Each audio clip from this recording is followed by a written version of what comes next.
Democracy. This is a system where the people have the power to make decisions by voting. They usually do this by choosing representatives to make decisions for them. Examples: United States, a federal republic, meaning the country is divided into states, each with its own government, but there's also a national government. India, a parliamentary republic where people elect representatives to a parliament, and the parliament chooses a prime minister to lead the government. United Kingdom, a constitutional monarchy, which means there's a king or queen, but their powers are limited by laws, and elected officials make most decisions. Monarchy. In this system, a single person, like a king or queen, rules the country. There are two main types: absolute monarchy. The king or queen has almost complete control over the government and the people. They make the laws, enforce them, and often don't have to follow them. There's no constitution or legal limitations on their power. Example: Saudi Arabia. Here, the king has significant authority over the country's political and legal systems. The king's decrees are considered the law, and he appoints government officials without needing approval from any other branch of government. In a constitutional monarchy, the king or queen's powers are limited by laws or constitution. This means they act as ceremonial figureheads while elected officials run the government and make the laws. The monarch may have some reserved powers, but these are typically used on the advice of elected leaders. Examples: United Kingdom, the UK has a queen. Her powers are largely symbolic. The country is run by parliament, which is made up of elected officials. The prime minister is the head of government. Japan, the emperor of Japan, is the ceremonial head of state with no governing power. The elected prime minister and the parliament diet handle the country's political affairs. Republics. In a republic, the country is seen as a public matter where officials are elected by the people.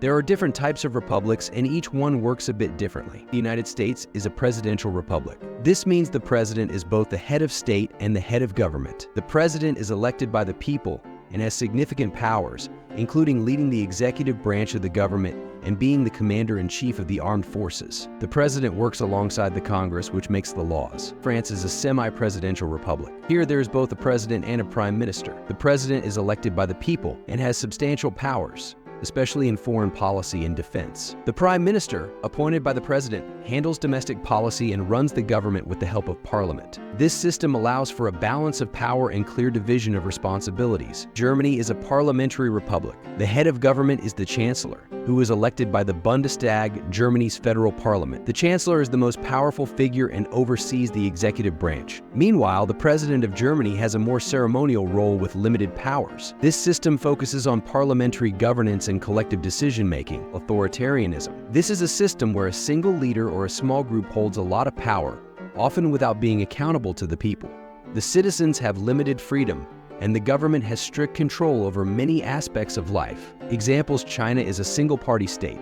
This means the Communist Party controls everything. There are no other political parties allowed, and the government makes all the major decisions. The people do not have a say in who leads the country. The leaders of the Communist Party hold the most power and control the military, the economy, and the media. Russia is a federal semi-presidential republic, but with strong presidential powers. The president of Russia has significant control over the government and often makes major decisions without much opposition. While there are elections, they are often criticized for not being entirely fair or free. The president can also influence the media and judiciary, limiting checks and balances on their power. Communism is when the government runs everything related to money and business. There's usually just one political group that controls everything too. Examples of countries where this is happening include China, Cuba, and Vietnam. In these places, the government decides what gets made and sold. They also control big decisions about jobs, wages, and how resources are used. Federalism is a way of organizing a country where power is divided between a big central government and smaller governments in different regions. In the United States, for example, the federal government handles things that affect the whole country, like national defense and foreign affairs. Meanwhile, states have their own governments that deal with local issues such as education and transportation. Canada works similarly, with provinces like Ontario and Quebec having their own governments that decide on matters like healthcare and natural resources, while the federal government oversees things like immigration and trade. Germany is another example where power is shared between the central government in Berlin and individual states known as Länder. Each state has its own government responsible for things like education and police, while the federal government handles national policies such as taxes and defense. Federalism aims to balance the needs of different regions within a country while still maintaining unity and cooperation on national issues. It allows for local flexibility while ensuring overall coordination and strength as a nation. Socialism is a system where the government owns and manages most of the big businesses and industries in a country. In Venezuela, for instance, the government took control of industries like oil production, which is a major part of their economy. This means the government decides how much oil is produced, sold, and where the money goes. The idea behind socialism is to make sure wealth is shared more equally among people. The government uses money from industries to fund things like healthcare, education, and social programs aiming to help everyone, especially those who are less well off. A theocracy is a type of government where religious leaders have the main authority and make decisions based on religious laws. In Iran, for example, religious leaders have a significant influence on how the country is run. They play a key role in shaping policies and laws based on Islamic teachings. Similarly, Vatican City, which is the headquarters of the Roman Catholic Church, operates as a theocracy. The Pope, who is the leader of the Catholic Church, not only leads the church but also governs Vatican City as its head of state. Decisions in Vatican City are guided by Catholic religious principles. In a theocracy, religious beliefs and practices often influence all aspects of life, including laws, education, and social policies. This can lead to a close integration of religion and government, where religious leaders hold significant power in shaping the direction of the country.